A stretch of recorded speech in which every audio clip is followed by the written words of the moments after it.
당신이 지금 보고 있는 이 현실, 어떻게 바꿀 수 있을까요?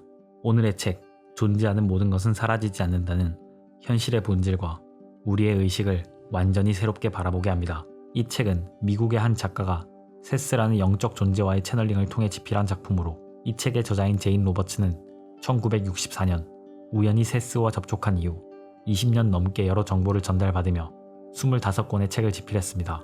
그리고 이 정보들은 많은 자기계발서와 현대물리학, 영화에까지도 큰 영향을 미쳤습니다. 우리는 누구이며 어디에서 왔고 어디로 가는가? 우리의 의식은 어떻게 현실을 창조하는가? 죽음 이후에도 의식은 계속 존재하는가? 현실, 영혼, 사후세계, 윤회 등 다양한 주제를 깊이 있게 다루며 지금껏 알지 못했던 비밀을 풀어갑니다. 지금부터 이 책의 핵심 내용 2가지를 정리해서 소개해드리겠습니다. 나라는 존재는 무엇이며 어떻게 이루어진 것일까요? 이 책에서는 의식을 크게 4가지로 구분합니다. 외적 자아, 잠재의식, 내적 자아, 영혼입니다. 외적 자아는 육체적 존재를 기반으로 3차원적 감각을 중심으로 한 의식입니다. 외적 자아는 현실적 조건을 바탕으로 생각하고 판단하고 선택하는 주체입니다. 잠재의식은 육체적 존재로서의 기억과 욕망을 가지고 있고 믿음, 습관, 능력을 저장하고 있는 부분입니다. 또한 외적 자아와 내적 자아가 소통할 수 있는 연락소의 역할도 합니다. 내적 자아는 언제나 깨어있는 의식입니다. 그리고 육체의 감각이 아닌 내면의 채널을 통해서 정보를 얻습니다. 그 내부 채널에는 전생을 포함한 모든 과거와 미래 다차원적 세상에 있는 나의 기억이 그 안에 저장되어 있습니다. 그래서 재난이 일어나기 전에 그 사실을 미리 알 수 있고 선택에 따른 결과도 미리 알 수 있습니다. 내적 자아는 이러한 정보를 직관의 형태로 전달합니다. 머리로는 너무나도 합리적인 선택이지만 왠지 모르게 굉장히 찝찝하거나 쎄한 느낌이 든다고 말할 때의 그 느낌은 그 선택의 결과를 알고 있는 내적 자아로부터의 메시지일 수 있습니다. 영혼은 개인화된 영적 에너지로 가장 본질적인 나입니다. 나의 전생, 다차원적 세상에서 나의 가장 핵심이 되는 존재입니다. 개개의 영혼은 각자의 목적, 사명, 창조적 일거리를 갖고 있으며 이것을 바탕으로 고유한 개성과 능력을 갖습니다. 영혼은 완성된 자아가 아닌 계속해서 형성되는 과정 중에 있습니다. 영혼은 자신의 실제를 체험하며 확장하기 위해 육체적 존재와 3차원적 세상을 끊임없이 창조하고, 외적 자아는 체험을 통해 영혼을 계속 확장시킵니다. 영혼은 우주의 순환극을 제작하고 직접 참여하는 주체입니다. 영혼은 자신이 참여할 삶의 조건과 상태, 도전 과제를 설정하고 의도적으로 실패와 좌절을 설정하기도 합니다. 또한 영혼은 에너지, 열망, 창조력의 원천입니다. 외적 자아에 자신의 속성을 제공하고 잠재력과 능력을 제공합니다.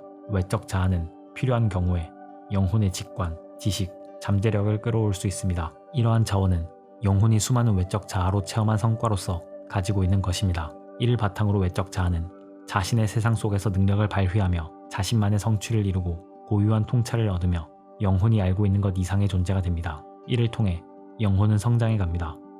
우리가 겪는 모든 현실이 모두 내면의 반영이라면 우리는 어떻게 현실을 창조하고 있는 것일까요? 저자는 삶의 환경은 별개로 존재하는 것이 아니며 의식 속에서 이루어진 정신적 행위가 밖으로 표출되어 물질화된 것이라고 말합니다. 여기서 가장 가까운 환경은 몸입니다.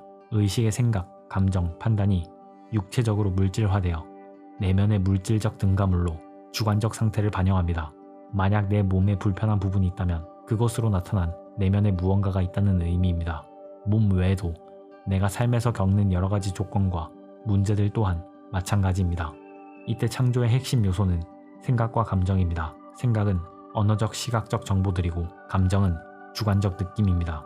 이러한 생각과 감정이 더 강할수록, 다시 말해 생각이 더 구체적이고 명료하고 집중될수록, 그리고 감정이 더 클수록 더 빠르게 물질화되고 더 실질적인 수준에서 더 오래 지속됩니다.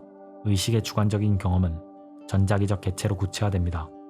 이것은 생각과 감정으로 만들어진 의식의 방사물입니다. 이러한 의식의 방사물 혹은 산염체들은 쉴 새 없이 쏟아져 나옵니다. 심지어 동물이나 식물, 세포 수준, 심지어 그림이나 공간 같은 무생물에서도 나옵니다. 이러한 방사물은 감정, 생각의 강도에 따라 금세 사라지기도 하고 지속되며 강해지기도 합니다. 그러다가 생각과 감정이 일정한 강도를 얻으면 공간에 퍼져 있는 에너지를 끌어들이며 물질로 응집됩니다. 이 과정을 실질적으로 활용하는 방법을 몇 가지 알려줍니다. 먼저 5분 점검법이 있습니다. 한 달간 매일 5분씩 여러 차례 나는 지금 무슨 생각과 감정을 만들어내고 있는가를 점검하는 것입니다. 그것을 통해 내가 지금 어떤 삶을 만들어가고 있는지 알 수 있습니다. 만약 그것이 마음에 들지 않는다면 계속해서 의식적으로 생각, 감정을 변화시킬 필요가 있습니다. 다음으로 자기암시 꿈 유도법이 있습니다. 자기암시로 바람직한 변화를 꿈속으로 유도함으로써 그것이 육체의 현실로 나타나도록 하는 방법입니다. 분명한 목표와 그것이 유익하다는 것을 확신한다면 내가 자는 동안 이러이러한 변화가 일어난다. 그리고 상위 존재들로부터 관련된 조언을 얻는다. 이와 같은 내용의 자기암시를 자기 전 집중적으로 외워줍니다. 그러면 관련된 꿈을 유도할 수 있고 그것이 무슨 의미인지 구체적으로 이해하지 못하더라도 그 꿈 자체로 목표의 현실화를 촉진할 수 있습니다. 마지막으로 상징 활용법이 있습니다. 상징이란 추상적인 의미를 담은 구체적 대상입니다. 예를 들어 강아지는 자연스러운 기쁨, 자유를 상징할 수 있고 벌레는 부정적인 감정과 기억 등을 상징할 수도 있습니다. 의식의 수준마다 각기 다른 방식으로 상징이 나타납니다. 물리적 현실에서 일어난 사건도 하나의 상징입니다. 갑자기 나타난 벌레 혹은 몸의 질병은 내면의 무언가를 상징하는 것이죠. 그리고 꿈에서 나오는 특정 대상이나 사건도 상징입니다. 이런 상징들을 파악해서 현실과 꿈의 의미를 이해할 수 있습니다. 또한 상징을 활용해서 내면의 현실을 변화시킬 수 있습니다. 보라색 불꽃이라는 상징을 떠올림으로써 부정적인 에너지를 청소할 수도 있고 큰 나무라는 상징을 떠올림으로써 긴장을 완화하고 여유를 찾을 수도 있는 것이죠. 이런 식으로 자신만의 상징 은행을 만들어 유용하게 활용할 수 있습니다.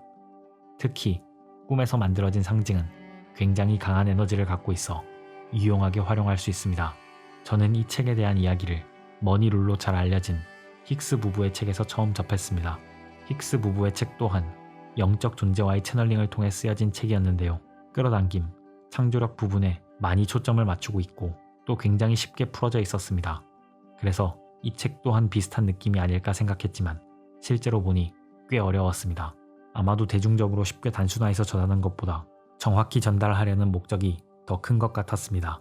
그래서 다 읽는 것부터 이해하는 것까지도 쉽지 않았습니다.